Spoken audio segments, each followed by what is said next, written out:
اعوذ باللہ من الشیطان اللعین الرجیم بسم اللہ الرحمن الرحیم السلام علیکم یا ابا عبداللہ، السلام علیکم یا ابن رسول اللہ، السلام علیکم یا ابن امیر المومنین و ابن سید الوسیین، السلام علیکم یا ابن فاطمہ سیدۃ نساء العالمین، السلام علیکم یا سار اللہ و ابن سارہ والبتر الموتور، السلام علیکم وعلی الارواح التی حلت بفنائک، علیکم منی جمیعا سلام اللہ ابدا ما بقیت و بقی اللیل والنہار، یا ابا عبداللہ لقد عظمت الرزیۃ وجلت وعظمت مصیبتک بک علینا وعلی جمیع اہل الاسلام، وجلت وعظمت مصیبتک فی السماوات علی جمیع اہل السماوات، فلان اللہ امتن اسست اساس ظلم والجور علیکم اہل البیت، ولان اللہ امتن دفعتکم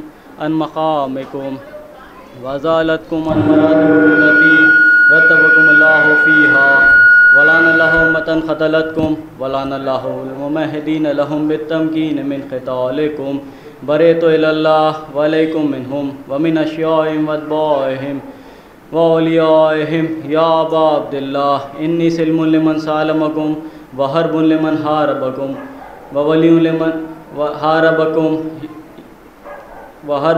حاربکم یوم القیامہ، ولان اللہ علی زیاد وعلی مروان، ولان اللہ بنی امیۃ خاطبہ، ولان اللہ ابن مرجانہ، ولان اللہ عمرو ابن سعد، ولان اللہ شمرہ، ولان اللہ متن اسرجت والجمن وتنقبت لقتالک بے ابی انت و امی، لقد عظم مصابی بک فاسأل اللہ الذی اکرم و مقامک واکرمنی بک ان یرزقنی طلب سارک مع امام منصور من اہل بیت محمد صلی اللہ علیہ وآلہ، اللہم اجعلنی عندک وجیہا بالحسین علیہ السلام فی الدنیا والآخرہ، یا ابا عبداللہ انی اتقرب الی اللہ وإلی رسولہ وإلی امیر المومنین وإلی فاطمۃ وإلی الحسن وإلیک بموالاتک وبالبراءۃ ممن قاتلک ونصب لک الحرب وبالبراءۃ ممن اسس اساس الظلم والجور علیکم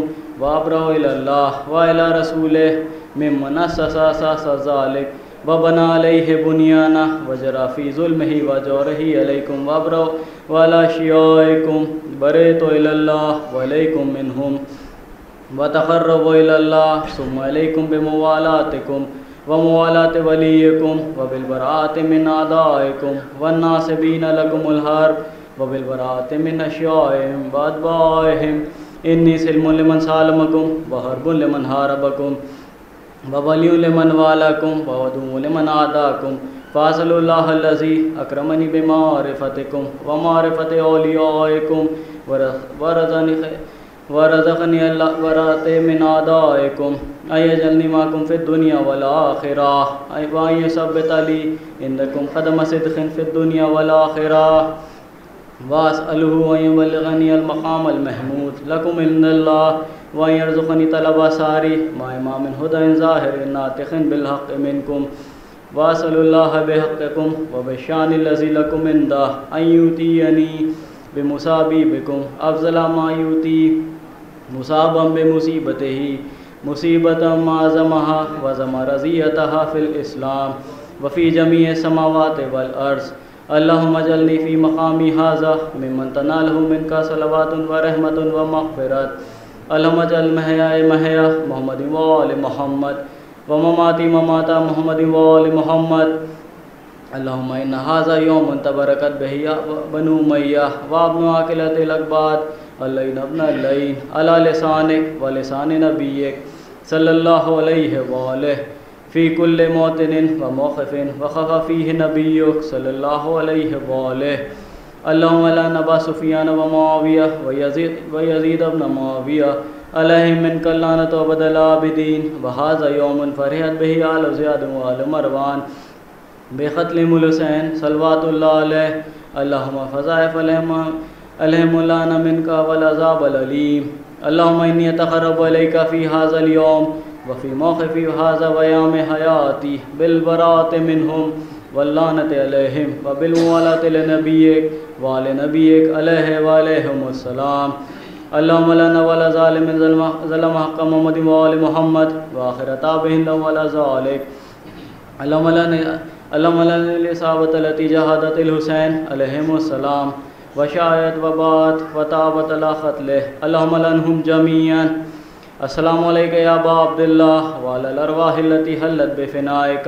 عليك مني سلام الله أبدا ما بقيت وبقي الليل والنهار وعلى جعله الآخر العهد مني لزيارتكم.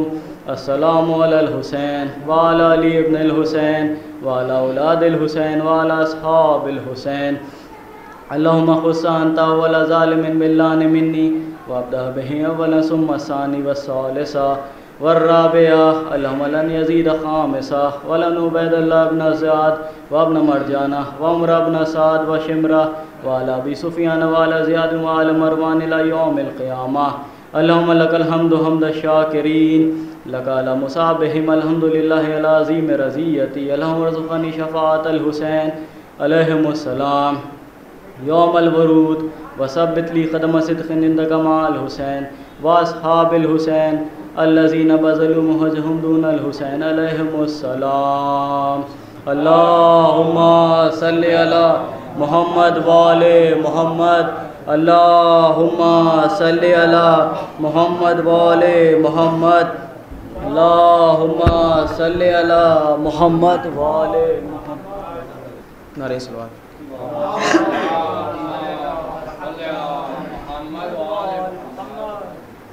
شمر کہتا تھا مت سنو مختار، میں نے کیسے حسین کو مارا.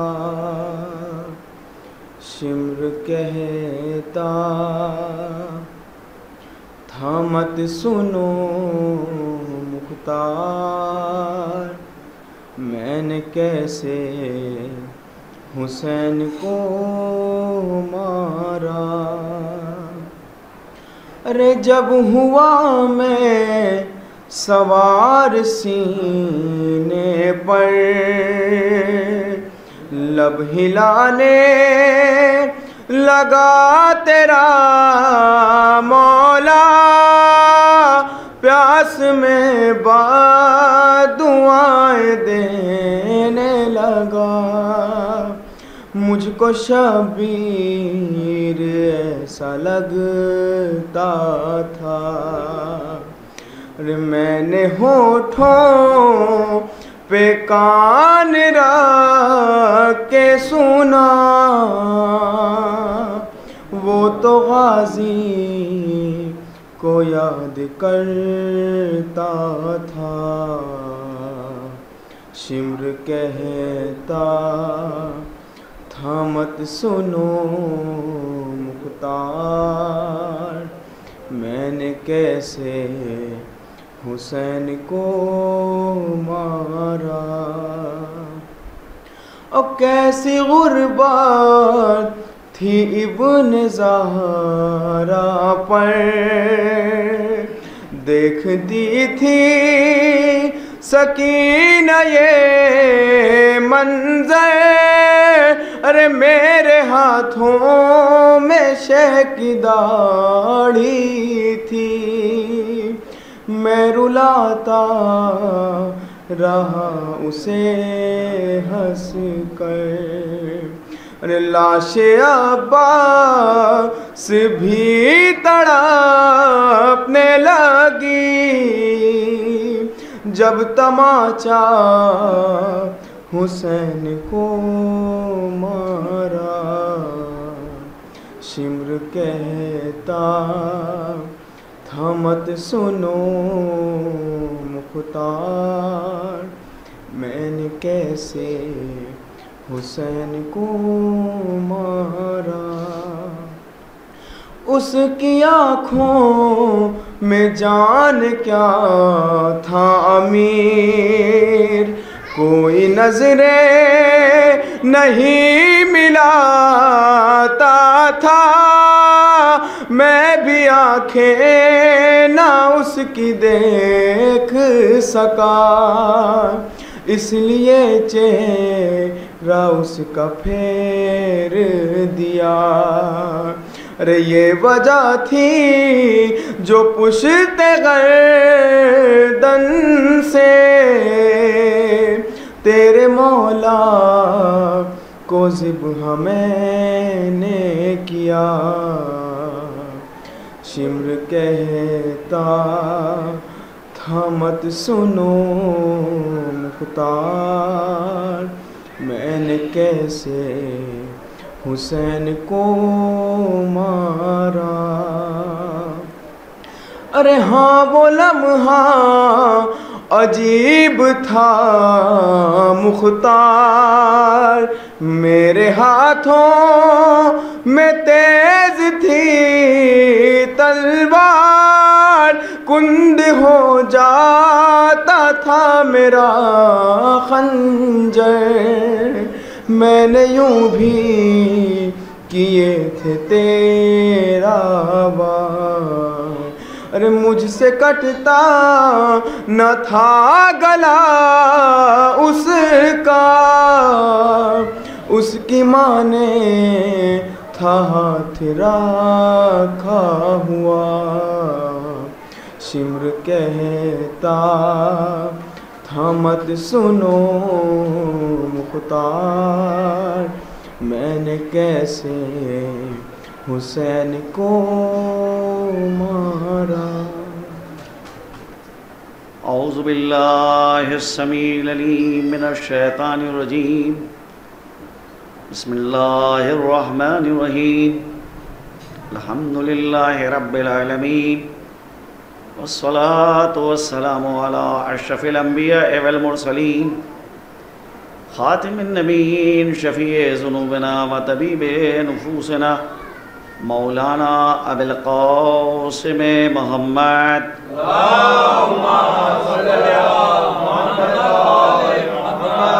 وآلہ الطیبین الطاہرین، ولعنۃ اللہ علی اعدائہم اجمعین من الآن الی قیام یوم الدین، اما بعد، وقد قال اللہ تبارک و تعالی فی کتابہ المبین، وهو أصدق الصادقين وقوله الحق۔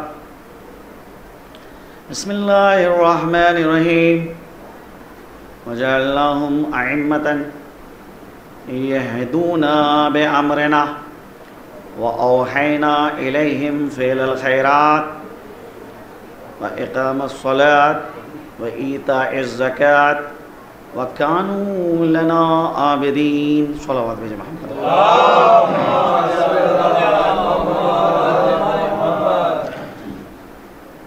اللہ سبحانہ وتعالی سورہ انبیاء میں حضرت نوح اور حضرت ابراہیم کا تذکرہ کرتا ہے، اور اسی تذکرے کے ذیل میں اس آیہ کریمہ کو ذکر کیا ہے کہ ہم نے ان کے درمیان امام قرار دیے جو ہمارے امر کی جانب لوگوں کو ہدایت کرتے ہیں، رہنمائی کرتے ہیں۔ ہم ان کی جانب وہی کرتے ہیں نیک کاموں کی، وہ نمازوں کو قائم کرتے ہیں، زکوٰۃ کو ادا کرتے ہیں اور ہمارے عبادت گزار بن کے رہتے ہیں۔ نبوت اور رسالت اور امامت بظاہر اگر دیکھا جائے تو نبی بھی ہادی ہے اور رسول بھی ہادی ہے اور امام بھی ہادی ہے، لیکن بہرحال فرق ہے۔ نبی کے معنی ہوتے ہیں خبر دینے والا، جو خبریں وہاں سے آ رہی ہیں وہ ان خبروں کو عوام تک، لوگوں تک پہنچا رہا ہے۔ رسول کے معنی ہے پیغام پہنچانے والا، کہ جو پیغام اس تک کے پہنچ رہا ہے وہ دوسروں تک پہنچائے۔ تو نبوت کا مفہوم عام ہے، بہت سے انبیاء نبی تھے لیکن رسول نہیں تھے، لیکن رسالت کے عہدے پہ فائز ہونے کے لیے ضروری ہے کہ پہلے نبی ہو پھر رسول بنے۔ بعض ایسے انبیاء ہیں کہ جو ایک خاص گروہ کے اندر ان کو نبی بنا کے بھیجا گیا، نبوت ان کی عام نہیں تھی، ایک خاص شہر میں ان کو نبی بنا کے بھیجا گیا، ایک خاص قوم و قبیلے کے درمیان نبی بنا کے بھیجا گیا۔ کچھ انبیاء ہیں کہ جو بہرحال ان کی ذمہ داری ان سے زیادہ تھی، تو بہرحال جن کی ذمہ داری زیادہ تھی ان کے لیے اور احکامات بھی ذکر ہوئے۔ کچھ ہیں کہ جو رسول ہیں اور نبی بھی ہیں۔ عام طور کے اوپر نبی کا جو مفہوم ہے وہ ایک عام مفہوم ہے، اور رسول کا مفہوم خاص ہے، اور امام کا مفہوم جو ہے وہ اخص ہے۔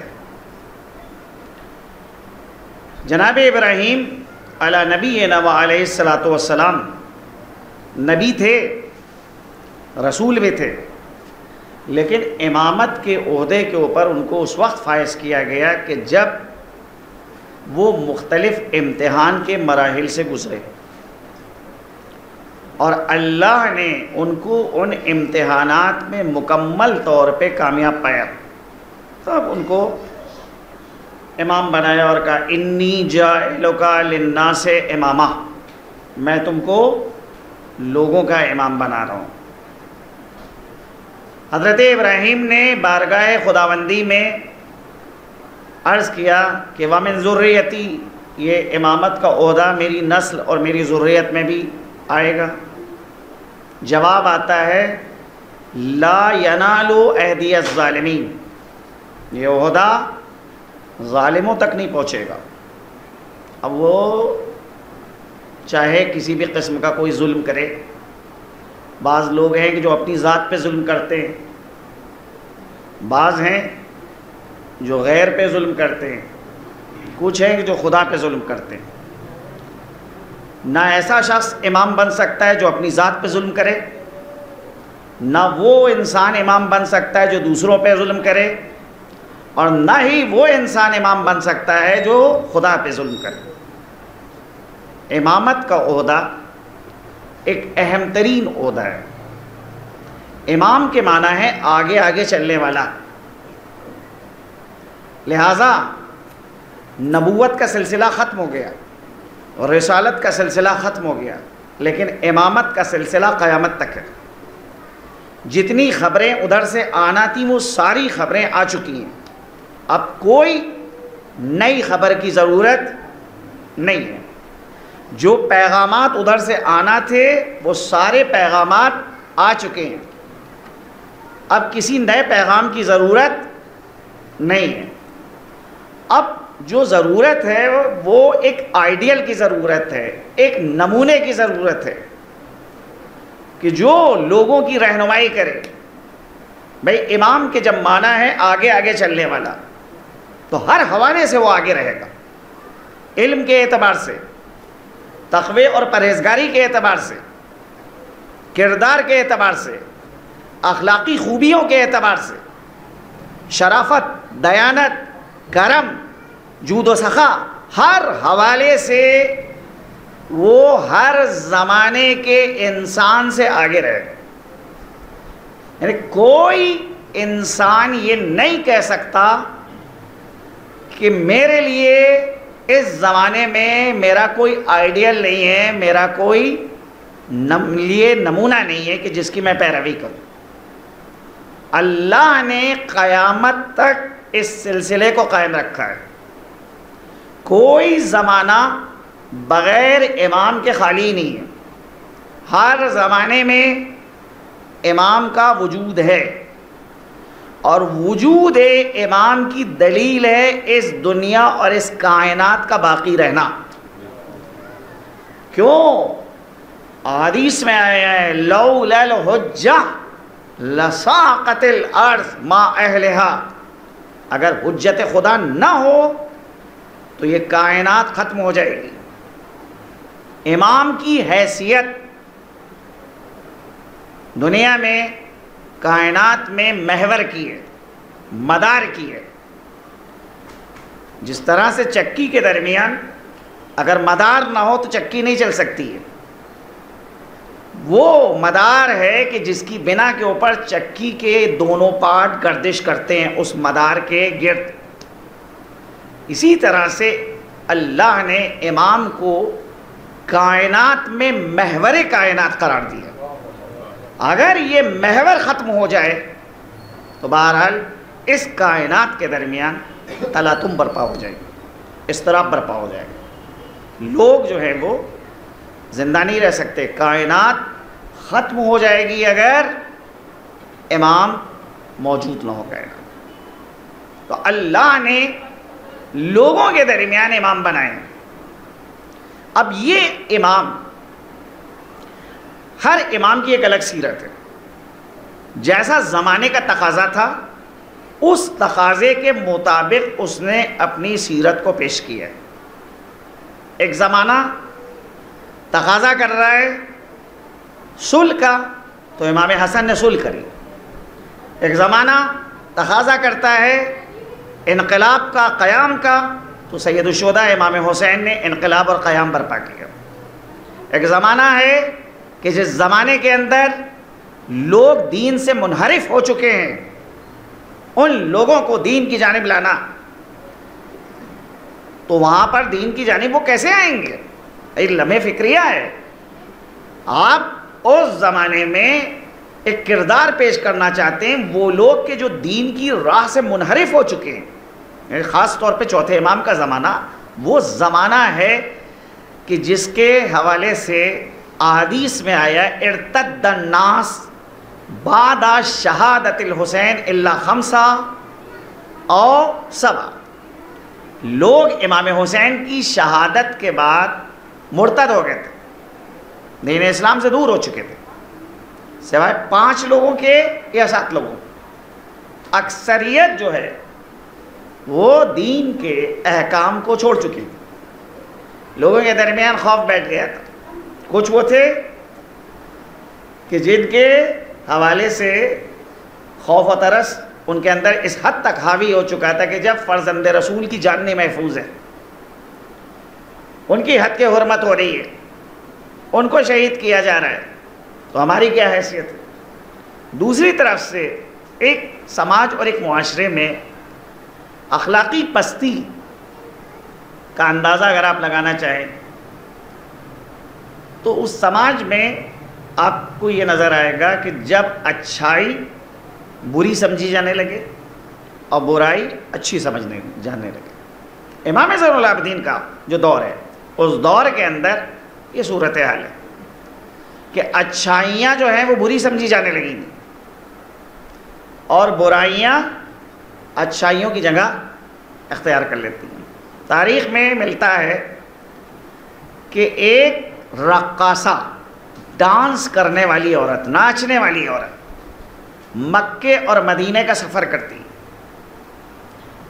مکہ اور مدینہ اسلامی شہر ہے جہاں سے اسلام کی آواز اٹھتی ہے، اب وہاں کا وہ سفر کرتی ہے تو اس کے استقبال کے لیے شرفاء، زہاد نکل کے جا رہے ہیں، استقبال کر رہے ہیں۔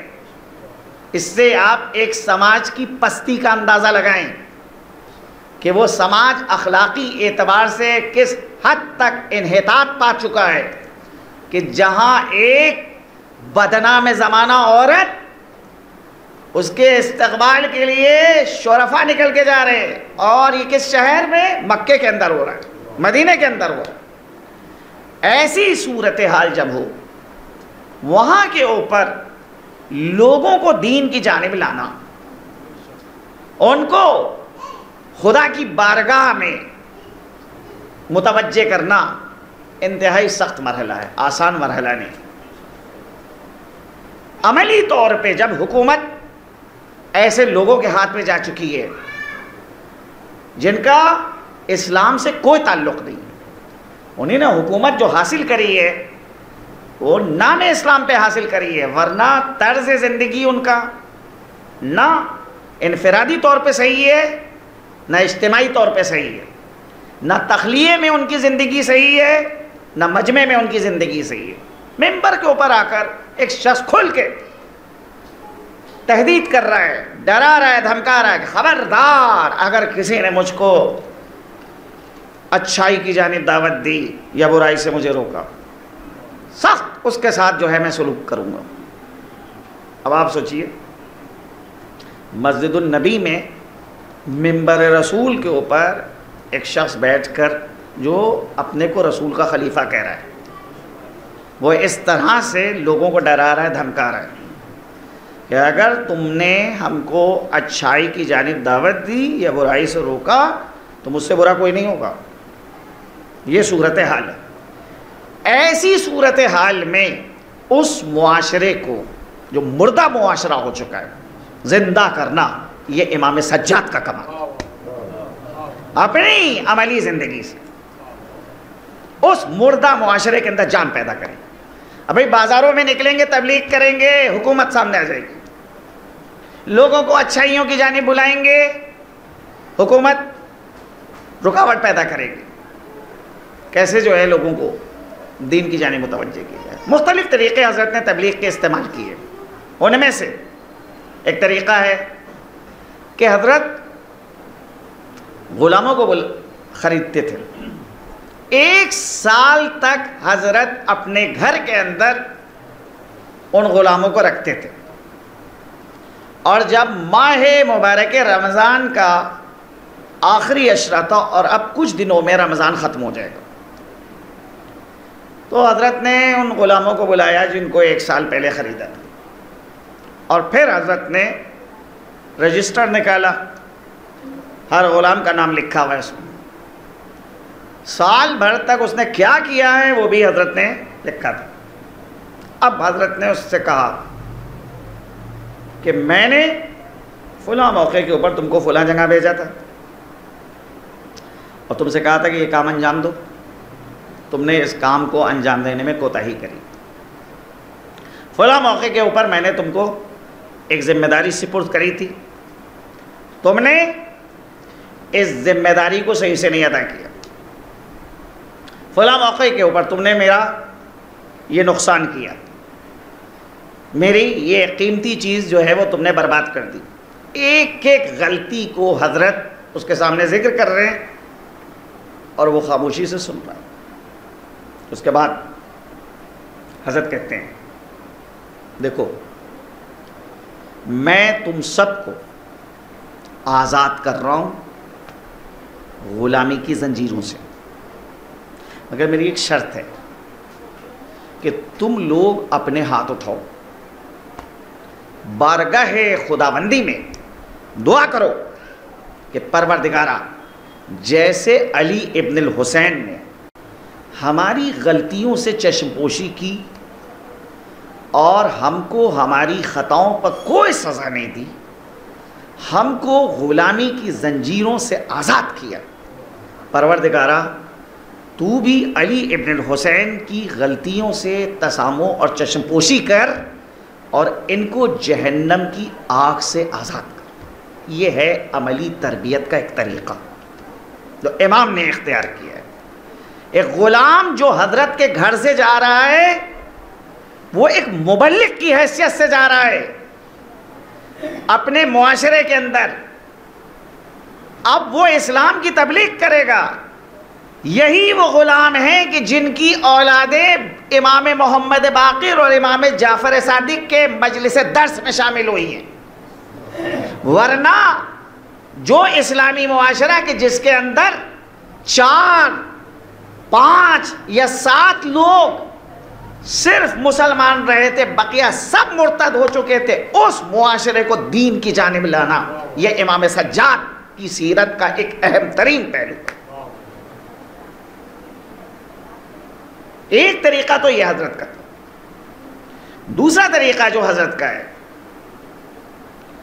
وہ یہ کہ مصلی عبادت کے اوپر اپنے خالق سے دعا کرتے. بھئی ہم بظاہر اپنے خالق سے دعا کر رہے ہیں، اس سے مناجات کر رہے ہیں، کوئی ہماری اس دعا کے درمیان رکاوٹ نہیں بن سکتا ہے. اور کبھی اگر توفیق ملے تو بہرحال صحیفہ کاملہ کا مطالعہ کر لیتے. معارف کا خزانہ ہے. میں سچ کہتا ہوں کہ اہل بیت اطہار کی جانب سے ان کے چاہنے والوں کو جو علمی خزانہ ملا ہے کہیں نہیں ملے. کسی دنیا کے مکتب فکر اور کسی مشرب کے اندر یہ نہیں موجود. وہ دعائیں نہیں ہیں، بظاہر وہ دعا ہے، لیکن اس دعا کے اندر اولاد کا ماں باپ پہ کیا حق ہے، ماں باپ کا اولاد پہ کیا حق ہے، وہ ذکر کیا جا رہا ہے. وہ دعا وہ ہے کہ بظاہر اللہ سے دعا کی جا رہی ہے، لیکن جو اللہ کے وجود پر دلیلیں ہیں وہ قائم کی جا رہی ہیں، احتجاج کیا جا رہا ہے. الہی ان ادخلتنی فی النار ففی ھذا سرور عدوک، پروردگارا اگر تو نے مجھے جہنم میں داخل کیا تو اس سے تیرا دشمن خوش ہوگا. وَإِنْ أَدْخَلْتَنِي فِي الْجَنَّةِ، اور پروردگارا اگر تو نے مجھے جنت میں داخل کیا فَفِي هَذَا سُرُورُ نَبِيِّكَ، تو اس سے تیرا نبی خوش ہوگا. وَاللَّهِ إِنِّي أَعْلَمُ إِنَّ سُرُورُ نَبِيِّكَ أَحَبَّ إِلَيْكَ مِنْ سُرُورُ عَدُوِّكَ، خدا کی قسم مجھ کو اس بات کا علم ہے کہ تیرے نزدیک تیرے نبی کی زیادہ خوشی زیادہ عزیز ہے بنسبت اس کے کہ تیرا دشمن خوش ہو.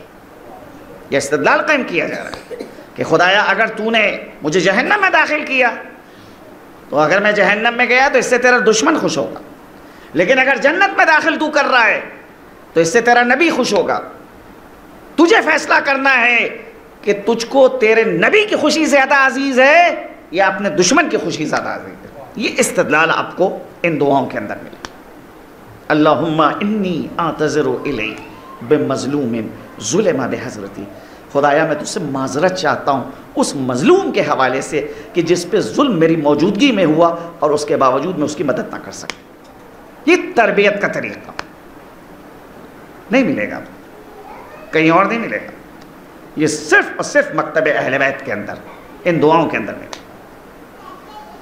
وہ علمی مطالب آج دنیا جو ہے ابھی تک کے علم کا قافلہ اس منزل کے اوپر نہیں پہنچا ہے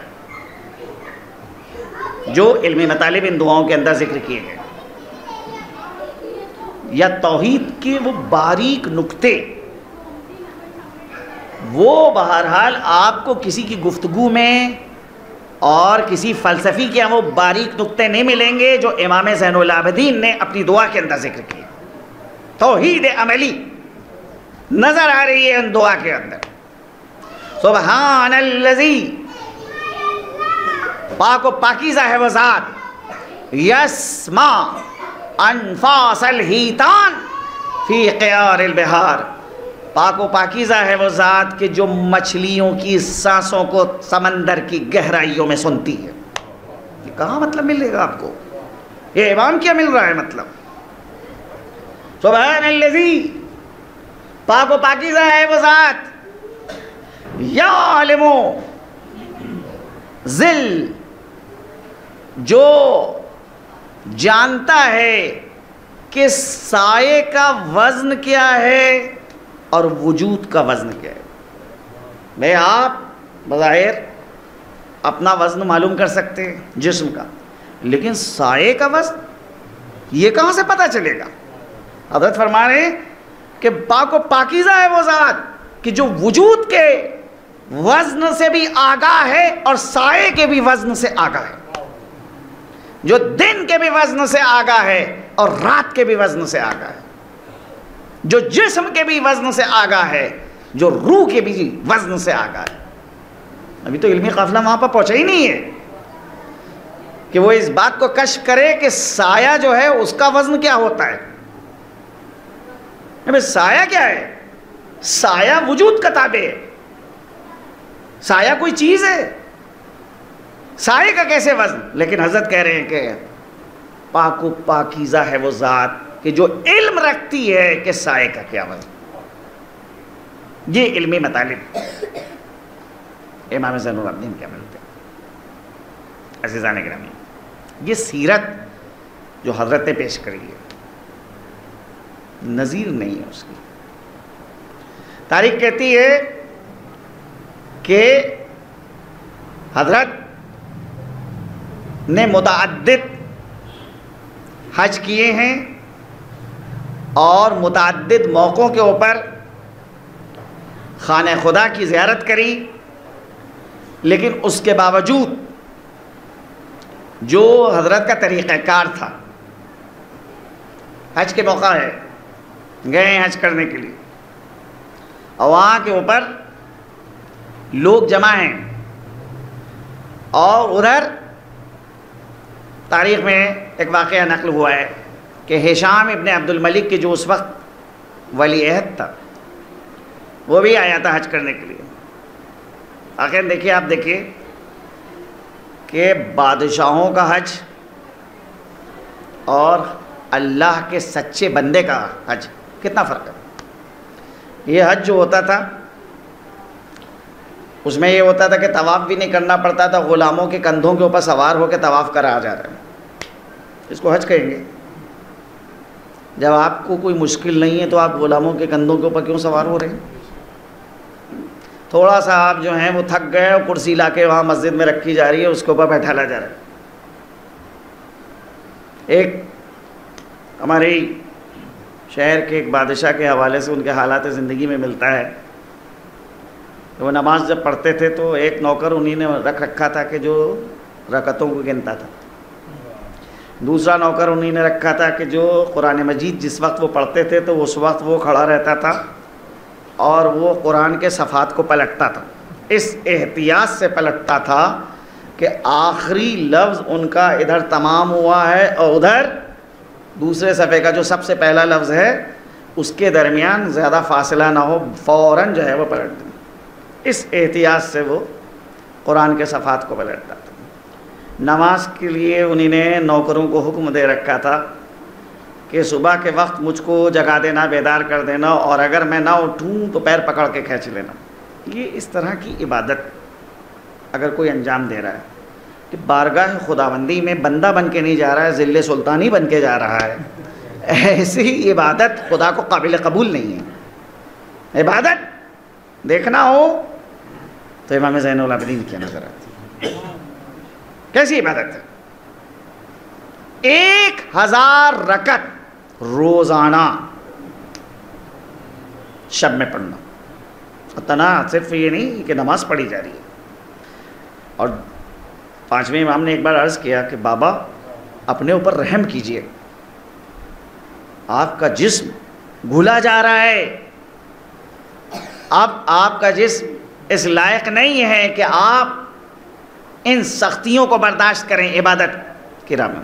حضرت نے کہا بیٹا وہ صحیفہ سامنے رکھا ہے وہ لے آؤ۔ صحیفہ لا کے دیا گیا، کہا کھولو اس صحیفے کو، اس صحیفے کے اندر امیر المومنین کی جو عبادت ہے اس کو پڑھو۔ 5ویں امام کا بیان ہے کہ میں نے اس صحیفے کو کھولا اور جب امیر المومنین کی عبادت کے طریقے کو پڑھا تو میں زار زار گریا کرنے لگا کہ خدا کی قسم کوئی علی کی جیسی عبادت نہیں کر سکتا۔ اب بتاؤ میں علی کی جیسی عبادت کر رہا ہوں جس طرح سے علی عبادت کر رہے ہیں؟ میری عبادت اور جناب امیر کی عبادت میں وہی فرق ہے جو علی کی عبادت اور رسول کی عبادت میں فرق تھا۔ رسول علی کے لیے آئیڈیل ہے اور ہمارے لیے علی آئیڈیل ہے، نمونہ ہے۔ تو جو آئیڈیل ہے، جو نمونہ ہے، وہ ہر حوالے سے آگے رہے گا، چاہے عبادت کا مسئلہ ہو، چاہے دیگر اخلاقی فضائل کا مسئلہ. تو یہ طرح عبادت ہی نہیں ہے کہ انسان عبادت میں مشغول ہو جائے اور اپنی دوسری ذمہ داریوں سے چشم پوشی کر لے. نہیں، ایسا نہیں ہے کہ گھر کے معاملات جو ہیں وہ نہیں انجام دیتے تھے، گھر کی جو ضرورتیں ان کو نہیں پورا کرتے تھے. کہیں آپ کو نہیں ملے گا کہ ان کے افعال اور اعمال ایک دوسرے سے تصادم پیدا کریں، ٹکراؤ پیدا کریں. معمولاً یہ ہوتا ہے کہ انسان جب ایک پہلو پر توجہ دیتا ہے دوسرا پہلو اس سے چھوٹ جاتا ہے. یا تو بھئی آپ نماز پڑھوا لیجئے یا پھر جو ہے اور دیگر امور کو انجام دے لیجئے. اور معمولاً جو لوگ عبادت میں مشغول ہو جاتے ہیں لاشعوری طور کے اوپر ان کے ذہن میں یہ خیال آنے لگتا ہے کہ کیونکہ ہم عبادت کر رہے ہیں، ایک اچھا فعل انجام دے رہے ہیں، لہٰذا اب بہرحال دوسرے افعال کی اور دوسری ذمہ داریوں کے حوالے سے کوئی ہم سے سوال نہ کرے. آپ صبح شام جا کے مسجد میں بیٹھ جائیں. بھائی مسئلہ یہ ہے کہ آپ مسجد کی زینت بن گئے، کبوتر بن گئے مسجد کے، لیکن اب یہ گھر کی جو ذمہ داریاں ان کو کون پورا کرے گا؟ آپ کے گھر کا سودا کون لائے گا؟ آپ کے بچوں کو اسکول چھوڑنے کے لیے کون جائے گا؟ آپ کے گھر والوں کی جو ضرورتیں ہیں ان کو کون پورا کرے گا؟ کیا کوئی دوسرا اس ذمہ داری کو ادا کرے گا؟ امام کی زندگی میں یہ چیزیں آپ کو نہیں ملیں گی کہ امام ایک پہلو کو اگر توجہ دے رہے ہیں تو دوسرا پہلو جو ہے ان کی سیرت میں چھوٹ جائے. نہیں، اعتدال نظر آتا ہے. جس پہلو کے اوپر بھی نگاہ کیجئے ہر پہلو پور ہے اور وہاں کے اوپر ایک عملی سیرت پیش کریے. سماجی ذمہ داریاں ان کو بھی پورا کر رہے ہیں، سماج کے جو تقاضے ہیں ان کو بھی پورا کر رہے ہیں، جو گھر کی ذمہ داریاں ان کو بھی ادا کر رہے ہیں، اولاد کے جو حق ہے اس کو بھی ادا کر رہے ہیں، اور رہنمائی کرنا ہے اور کبھی کبھی بعض شخصیتوں کو تنبیہ کرنا ہے. زہری جو بہرحال ایک بزرگ علماء میں ان کا شمار ہوتا ہے، عالم تھے، اکابر میں ان کا شمار ہوتا ہے، چوتھے امام کے محضر میں گاہ بگاہ یہ آتے تھے. زہری کا مسئلہ یہ ہے کہ زہری نے بہت زیادہ امام کے سامنے زان و ادب طے کیا. اچھا، اب روایات میں ہے کہ آپ یہ سوچیے کہ سوال ایک مرتبہ کیا گیا کہ مدینے میں سب سے زیادہ پڑھا لکھا کون ہے، فقیہ کون ہے؟ تو جواب میں آیا کہ زہری. دوبارہ پھر سوال کیا گیا کہ کون سب سے زیادہ پڑھا لکھا ہے؟ کہا زہری. تیسری بار پھر سوال کیا جاتا ہے کون سب سے زیادہ پڑھا لکھا ہے؟ کہا زہری. علم کا پہاڑ، لیکن ایسے عالم کو حکومت اپنے قبضے میں کرتی ہے. صورتحال یہ ہو گئی، امام حسین کی شہادت کے بعد حکومت دو حصوں میں بٹ گئی. مکے اور مدینے میں ابن زبیر کی حکومت ہو گئی. شام کا جو علاقہ ہے، لبنان، شام، جارڈن کے جو آج الگ الگ ملک بن گئے، ان کو قدیم زمانے میں شامات کہا جاتا تھا. یہاں کے اوپر بنی امیہ کی حکومت ہے. اب دو حکومتیں، ایک طرف ابن زبیر کی حکومت، عبداللہ ابن زبیر کی حکومت، دوسری طرف بنی امیہ کی حکومت شام میں. عراق کا علاقہ ابن زبیر کے اختیار میں. کوشش یہ کرتے تھے بنی امیہ کہ شام کے لوگ حج کرنے کے لیے نہ آئیں، کیونکہ اگر یہ حج کرنے کے لیے آئیں گے تو دوسرے مسلمانوں سے ان کی ملاقات ہوگی، اور جب دوسرے مسلمانوں سے ملاقات ہوگی تو وہاں کے حالات سے باخبر ہوں گے. شام کے حوالے سے ابتدا سے یہ سیاست رکھی گئی کہ شام کے لوگوں کو صرف شام میں رہنے دیا جائے، وہاں سے باہر نہ نکلنے دیا جائے، اور جو باہر کے لوگ ہیں ان کو شام میں اجازت نہیں تھی کہ وہ آ کے یہاں اپنا گھر بنائیں. لہٰذا جو چیزیں حکومت کی مصلحت میں ہوتی تھیں بس انہی کو عوام تک پہنچنے دیا جاتا تھا، جو چیزیں حکومت کے لیے نقصان دہ ہوتی تھیں ان کو عوام سے تک نہیں پہنچنے دیا جاتا تھا. ایک خاص انداز میں تربیت کی ہے. نتیجہ کیا ہوتا ہے کہ اب حج سے کیسے روکا جائے؟ بہرحال خانہ خدا کی زیارت ہر مسلمان کا شوق ہوتا ہے. حج جو بھی مستطیع ہے اس کے اوپر واجب ہے. تو چنانچہ زہری سے مدد حاصل کرے گی کہ آپ اس سلسلے میں مدد کی. محدثین بہت سے انہیں نے بنی امیہ کی مدد کری اور جھوٹی حدیثیں گھڑنا شروع کری. کس کے حوالے سے؟ مسجد اقصیٰ جو قبلہ اول ہے اس کی فضیلت کے حوالے سے. بہرحال وہ ممتاز مسجد ہے، لیکن صرف وہاں پر جانے سے روکنے کے لیے اس کے فضائل میں احادیث گڑھی گئیں اور وہاں کے اوپر ایک خیمہ لگا دیا گیا مسجد کے صحن میں کہ جو مکے نہیں جا سکتا ہے وہ اس خیمے ہی کو خانہ کعبہ تصور کرے اور اس کے گرد جو ہے طواف کرے، اس کا حج ہو جائے گا. حکومت کس طرح سے پبلک کو کنٹرول کرتی ہے؟ صرف اس ڈر کے تحت کہ اگر یہ لوگ مکے اور مدینے جائیں گے، دیگر مسلمانوں سے ملاقات ہوگی تو کہیں بنی امیہ کا اصل چہرہ ان کے سامنے ظاہر نہ ہو جائے، تو ان کو کیسے روکا جائے.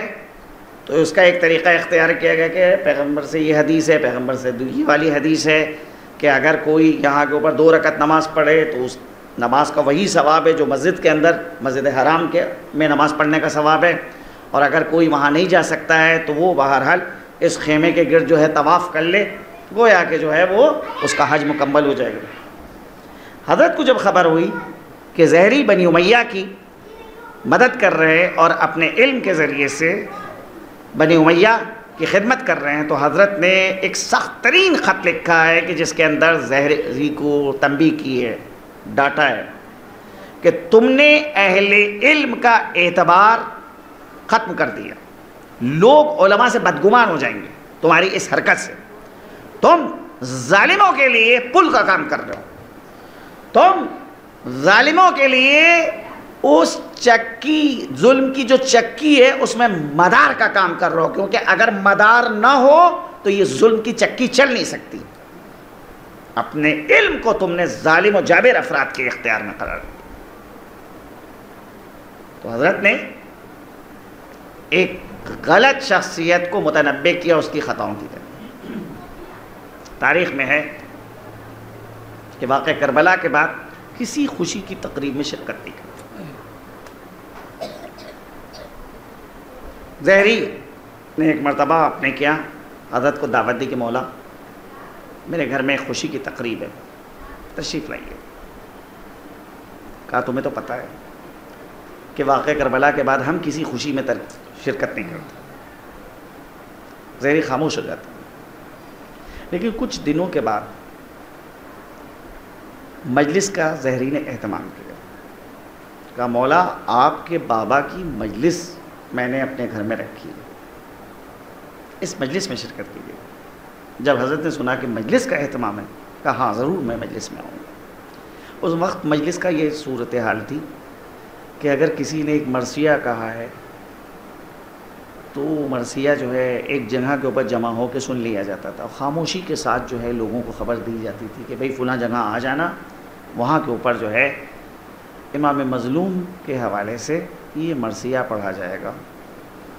اور لوگ وہاں پر جمع ہوتے تھے اور وہاں پہ مرثیہ پڑھ دیا جاتا. عزیزان گرامی، مجلس کا اہتمام ہوتا ہے، زہری جاتے ہیں، امام زہری کے گھر میں آئے تو زہری نے امام کو صدر مجلس میں جگہ دی، بیٹھا گا. مجلس شروع ہوئی. آج بتائیے، آج ایک معمولی درجے کا ذاکر جب ممبر سے ان مصائب کو بیان کرتا ہے تو مجمع کا کیا حال ہوتا ہے. اس مجلس کو ذرا سوچئے کہ جس میں خود صاحب مصیبت بیٹھا ہوا ہے اور لوگ جو ہے جب مصائب سن رہے ہیں اور صاحب مصیبت کو دیکھ رہے ہیں تو اس مجلس کا کیا حال ہوگا. کہتے مجلس شروع ہوئی اور لوگوں نے گریہ کرنا شروع کیا. اس قدر گریہ ہو رہا ہے کہ لوگوں کو ہوش نہیں ہے، کسی کو کسی کی خبر نہیں ہے. ایک مرتبہ زہری نے نگاہ اٹھائی اور دیکھا تو امام کی جگہ خالی تھی. جہاں پہ امام کو بیٹھالا تھا وہاں پہ امام نہیں ہے. زہری تڑپ جاتے ہیں کہ امام کہاں چلے گئے. چنانچہ امام کو تلاش کرنا شروع کیا. دیکھا کہ امام وہاں پہ بیٹھے ہیں جہاں پر عزاداروں کی نالینیں رکھی ہیں. زہری تڑپ جاتے، کہتے فرزند رسول یہاں کہاں؟ میں نے تو آپ کو وہاں پہ بیٹھا لاتا. کہے زہری ارے تمہاری ظاہری نگاہیں دیکھ رہی ہیں کہ یہاں کون آیا ہے. ارے میری نگاہوں سے دیکھو کہ اس مجلس میں کون شرکت کرنے کے لیے آیا ہے. اے عزیزان گرامی، سید سجاد نے تو اپنے کو مجسم مرثیہ بنا لیا تھا. ارے تاریخ کہتی ہے کہ جب بازار سے گزر ہوتا تھا تو قصاب اپنی دکانوں پہ پردے ڈال دیتے تھے کہ زین العابدین کی نگاہ کہیں مذبوح شدہ جانور پہ نہ پڑ جائے. اور اگر کوئی قصاب کسی جانور کو ذبح کرنے کے لیے لے کے جا رہا ہے تو حضرت پوچھتے تھے اے بھائی کیا کر رہے ہو؟ وہ کہتا ہے فرزند رسول وہی جو آپ کے جد کی سنت ہے اس پہ عمل کرنا چاہتا ہوں. کہا ہاں ٹھیک ہے، مگر یہ تو بتاؤ کیا تم نے اس جانور کو پانی پلا دیا ہے؟ وہ کہتا ہے اے آقا ہمارا یہ طریقہ کار ہے کہ جب ہم جانور کو ذبح کرنا چاہتے ہیں تو 2-3 بار اس کے سامنے پانی رکھتے ہیں، جب تک کہ وہ پانی سے منہ نہ پھیر لے اس وقت تک اس کے گلے پہ چھری نہیں رکھتے ہیں. بس جو حضرت نے یہ فقرہ سنا کربلا کا رخ کیا، اے بابا ارے آج ایک جانور کو ذبح کرنے سے پہلے پانی پلایا جاتا ہے. ہائے افسوس کہ آپ کے سوکھے گلے پہ خنجر چلا. ارے 2 قطرے آپ کو نہیں دیے گئے، آپ کو سیراب نہیں کیا گیا. تاریخ کہتی ہے کہ منال کو گزر ہو رہا تھا اور پرنالے سے پانی گرا. منال نے اپنے دامن کو بچایا. کنیز نے جب دیکھا تو کہا اے منال اس پانی سے تم اپنے دامن کو نہ بچاؤ، اس پانی کے اندر تمہارے آقا کے آنسو بھی شامل ہیں. منال کہتے کیا ہوا؟ کہ وضو کے لیے بیٹھے تھے، پانی کو دیکھا تو کربلا والوں کی پیاس یاد آ گئی، امام گریا کر رہے ہیں. منال کہتے کہ کہہ دو کہ میں امام سے ملنا چاہتا ہوں، گھر میں پردہ ہوتا ہے. منال آئے، دیکھا فرزند رسول گریا کر رہے ہیں. کہا آقا کب تک روئیے گا، صبر کیجیے.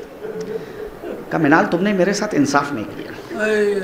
اے منال یعقوب کے 12 بیٹے تھے نا، ایک یوسف جدا ہو گئے تھے، جبکہ یعقوب کو علم نبوت سے یہ پتا تھا کہ یوسف زندہ ہیں. لیکن قرآن کہتا ہے وَبْيَضَّتْ عَيْنَاهُ، یعقوب کی آنکھیں سفید ہو گئیں. اے منال میرے سامنے تو 18 یوسف تہتیک کر دیے گئے. ارے میں کیسے گریہ نہ کروں؟ منال رونے لگتے. پھر تھوڑی دیر کے بعد منال نے کہا فرزند رسول یعقوب کے لیے وہ پہلا واقعہ تھا، شہادت تو آپ کے گھر کی میراث ہے. بس امام پھر تڑپ گئے. منال پھر تم نے میرے ساتھ انصاف نہیں کیا، شہادت تو میرے گھر کی میراث ہے، لیکن کیا یہ بھی میراث میں ہے کہ ماں بہنیں سر بھرے نہ ہو، ان اونٹوں کے اوپر ان کو بیٹھایا جائے کہ جن پہ نہ محمل ہے نہ کجاوا. ایک منادی آگے آگے ندا دے رہا ہے اے شام و کوفہ کے تماشائیوں آؤ اور آ کر تماشا دیکھو. ارے یہ نبی کی بیٹی ہے، یہ علی کی بیٹیاں ہیں. سیعلم الذین ظلموا ای منقلب ینقلب انا للہ و انا الیہ راجعون. الہی بحق زہرا و ابیہا و والہا و بنیہا. پروردگارہ اس مختصر سی مجلس کو قبولیت کا درجہ ہے. خدایا جہاں جہاں مومنین آباد ہیں سب کی جان مال عزت و آبرو کی حفاظت فرما. پروردگارہ پرچم اسلام کو سربلند فرما، پرچم کفر و نفاق کو سرنگوں فرما. ہمارے مراجع اعظام خصوصاً رہبر انقلاب و مرجع علی خضر سید علی سیستانی و دیگر مراجع کو اپنی پناہ خاص میں محفوظ فرما. خدایا تیرے دین کی سربلندی کے لیے جو لوگ اخلاص کے ساتھ کوشش کر رہے ہیں ان مجاہدوں کو ان کی کوشش میں کامیاب اور کامران فرما. خدایا وہ دشمنان اسلام جو لائق ہدایت نہیں ہیں خدایا کو نیست و نابود فرما. ہمارے امام کے ظہور میں تعجیل فرما، ہم کو ان کے آوان و انصار و مددگار میں شمار فرما. ان کے ظہور کو ہمارے لیے باعث عافیت قرار دے. ربنا تقبل منا انک انت السمیع. Ya Hussein, Ya Hussein, Ya Hussein, Ya Hussein, Ya Hussein, Ya Hussein, Ya Hussein, Ya Hussein, Ya Hussein, Ya Hussein, Ya Hussein, Ya Hussein, Ya Hussein, Ya Hussein, Ya Hussein, Ya Hussein, Ya Hussein. Ya Hussein, Ya Hussein, Ya Hussein, Ya Hussein, Ya Hussein, Ya Hussein, Ya Hussein, Ya Hussein, Ya Hussein, Ya Hussein, Ya Hussein, Ya Hussein, Ya Hussein, Ya Hussein, Ya Hussein, Ya Hussein.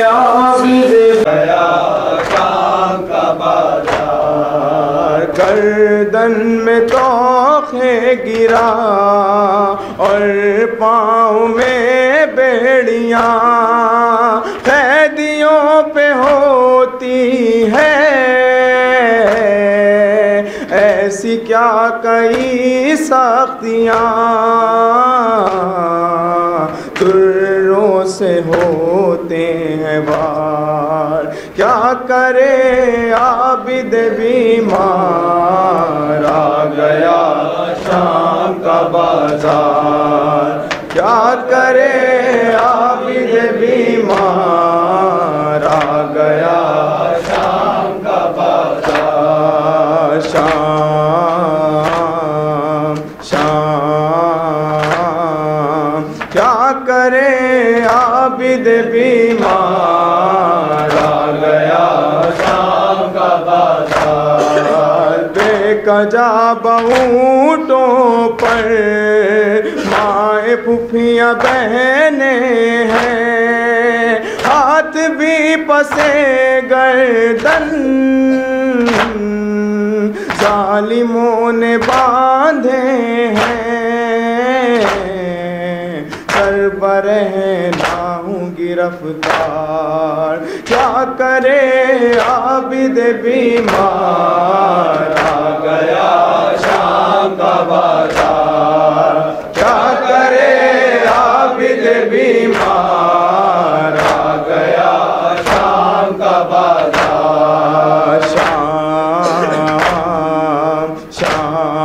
شام کیا کرے عابد بیمار آ گیا شام کا بازار پھوٹ پھوٹ روتے ہیں ہائے پاؤں کے چھالے تو نے یوں بچھائے ہیں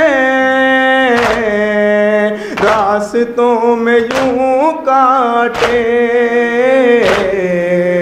راہ چلنا ہے دشوار کیا کرے عابد بیمار آ گیا شام کا بازار کیا کرے عابد بیمار آ گیا شام کا بازار شام شام کیا کرے عابد بیمار آ گیا شام کا بازار تازیان بجتے ہیں ہر طرف تماچا ہے اہل بیت کو تقدیر کھینچ کر کہاں لائی پتھروں کی ہے بوچھار کیا کرے عابد بیمار آ گیا شام کا بازار کیا کرے عابد بیمار آ گیا شام کا بازار شام شام کیا کرے عابد بیمار آ گیا شام کا بازار یا الہی یا رب کوئی نہ ملے اپنا کوئی بھی نہ پہچانے مجھ کو جاننے والا تو ہی سب کا ہے مددگار کیا کرے عابد بیمار آ گیا شام کا بازار کیا کرے عابد بیمار آ گیا شام کا بازار شام شام کیا کرے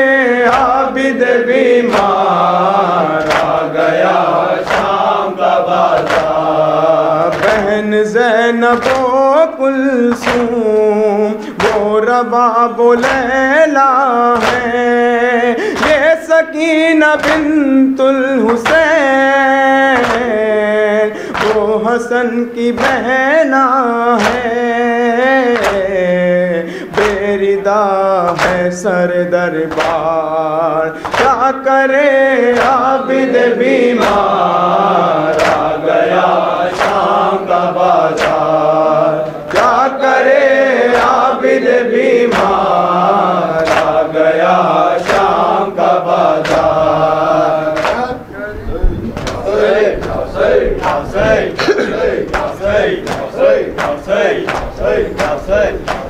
نیزے ستم کے کتنے جگر میں اتر گئے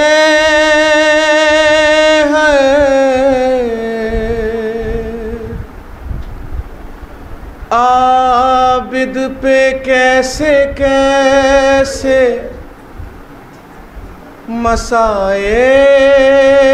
مصائب گزر گئے عابد پہ کیسے کیسے مصائب گزر گئے عابد پہ کیسے کیسے مصائب گزر گئے عابد پہ کیسے کیسے مصائب گزر گئے نیزے ستم کے کتنے جگر میں اتر گئے ہیں عابد پہ کیسے کیسے مصائب گزر گئے عابد پہ کیسے کیسے مصائب گزر گئے طوق گران سانسوں کی آہٹ بھی روک دی ان نابلوں نے پاؤں کی طاقت بھی چھین لی ہے پڑھتے تھے کوڑے جسم پہ جس جان ٹھہر گئے ہیں عابد پہ کیسے کیسے مصائب گزر گئے عابد پہ کیسے کیسے مصائب گزر گئے ہاتھوں میں ہتھ کڑی ہے تو پاؤں میں بیڑیاں زنجیر جسم کھا گئی باقی ہے ہڈیاں ہے بیماری پر ستم وہ ستمگار کر گئے ہیں عابد پہ کیسے کیسے مصائب گزر گئے عابد پہ کیسے کیسے مصائب گزر گئے پوچھا گیا شدید مصائب کا جب مقام حضرت نے تین باری کہا شام شام شام ہے ملونوں کے دیار میں نیزوں پہ سر گئے ہیں عابد پہ کیسے کیسے مصائب گزر گئے عابد پہ کیسے کیسے مصائب گزر گئے دیکھی نہ جا رہی ہے سکینہ کی بے بسی رخ سارے نیلے ہو گئے آنکھوں میں ہے نمی ہے زندہ میں تنہا رہ گئی سب قیدی گھر گئے ہیں عابد پہ کیسے کیسے مصائب گزر گئے عابد پہ کیسے کیسے مصائب گزر گئے اللہ کیسا صبر تھا بے کس امام میں خواہر کو دفن کر دیا زندان شام میں ہے صابر کا صبر دیکھ کے لمحے ٹھہر گئے ہیں عابد پہ کیسے کیسے مصائب گزر گئے عابد پہ کیسے کیسے مصائب گزر گئے نیزے ستم کے کتنے جگر میں اتر گئے ہیں عابد پہ کیسے کیسے مصائب گزر گئے عابد پہ کیسے کیسے مصائب گزر گئے 6 ماہ کے صغیر کا حلقوں مچھد گیا شمر لائی نے کاٹ دیا بابا کا گلا ہے عباس و قاسم و علی اکبر بھی مر گئے ہیں عابد پہ کیسے کیسے مصائب گزر گئے عابد پہ کیسے کیسے مصائب گزر گئے نیزے ستم کے کتنے جگر میں اتر گئے ہیں عابد پہ کیسے کیسے مصائب گزر گئے عابد پہ کیسے کیسے مصائب گزر گئے ہر ظلم پہ تڑپ کے یہ کہتے ہیں یا حسین امداد ہائے کی دیے اے فاطمہ کے چین ہے عابد کو تنہا چھوڑ کے بابا کدھر گئے ہیں عابد پہ کیسے کیسے مصائب گزر گئے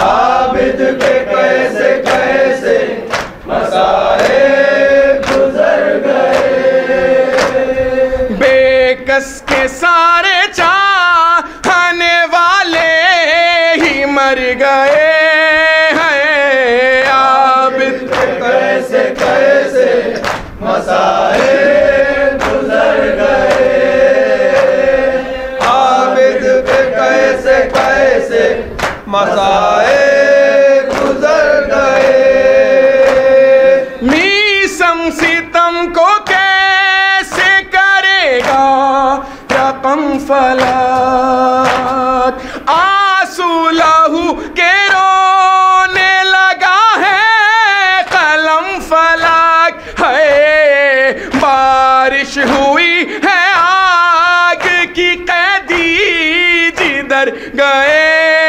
ہیں عابد پہ کیسے کیسے مصائب گزر گئے عابد پہ کیسے کیسے مصائب گزر گئے نیزے ستم کے کتنے جگر میں اتر گئے ہیں ماتم حسین